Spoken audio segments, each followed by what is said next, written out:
क्या होगा अगर पाकिस्तान डिफॉल्ट कर गया? एक कंट्री डिफॉल्ट कब करती है? मिसाल के तौर पर अगर एक छोटी कंट्री है जो कि साल के अंदर 100 रुपया इनकम जनरेट करती है, लेकिन उसके साल के अखराजात 200 रुपया हो जाते हैं, उस मुल्क की गवर्नमेंट अपने मुल्क के अखराजात को चलाने के लिए IMF, वर्ल्ड बैंक या किसी दूसरी कंट्री से कर्ज लेती है और फिर वो उस लिए हुए कर्ज को वापस अदा नहीं कर पाती और वो कंट्री खुद डिक्लेयर करती है कि अब हम इस काबिल नहीं है कि इस कर्ज को वापस अदा कर सकें, तो फिर उस कंट्री को डिफॉल्ट डिक्लेयर कर दिया जाएगा। जब एक कंट्री डिफॉल्ट हो जाती है तो उसके ऊपर काफी ज्यादा पाबंदियां लगाई जाती हैं। जब एक कंट्री डिफॉल्ट होती है तो वो बहुत से ममालिक के साथ इंपोर्ट एक्सपोर्ट नहीं कर सकती, उनसे चीजों को नहीं मंगवा सकती, जिसकी वजह से मुल्क में रिसोर्सेज की कमी होती है, इन्फ्लेशन यानी कि महंगाई इंक्रीज होती है, अनएम्प्लॉयमेंट यानी कि बेरोजगारी इंक्रीज होती है, स्टॉक मार्केट क्रैश करती है, बैंकिंग सिस्टम अफेक्ट होता है और इंटरनेशनल लेवल के ऊपर मुल्क की करेंसी की वैल्यू कम हो जाती है। लेकिन क्या आप लोग जानते हैं कि एक कंट्री के लिए डिफॉल्ट होने से भी एक बदतर चीज होती है जिसको द डिप्रेशन कहते हैं। 1929 के अंदर अमेरिका के अंदर द ग्रेट डिप्रेशन आया था। ग्रेट डिप्रेशन को अगर मैं आपको आसान लफ्जों के अंदर समझाऊं तो वो कुछ इस तरह होगा कि पाकिस्तान के जो अभी हालात हैं इनको 100 गुना और बुरा कर दिया जाए और फिर ये हालात अगले 10 साल तक चले तो उसको ग्रेट डिप्रेशन कहेंगे।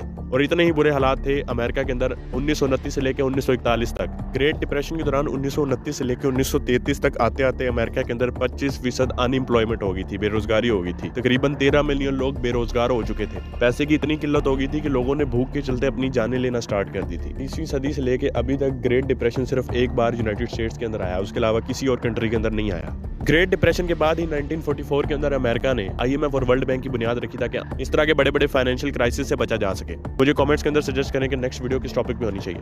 इसी तरह की इन्फॉर्मेटिव वीडियोस के लिए आप मेरे YouTube को भी सब्सक्राइब कर सकते हैं।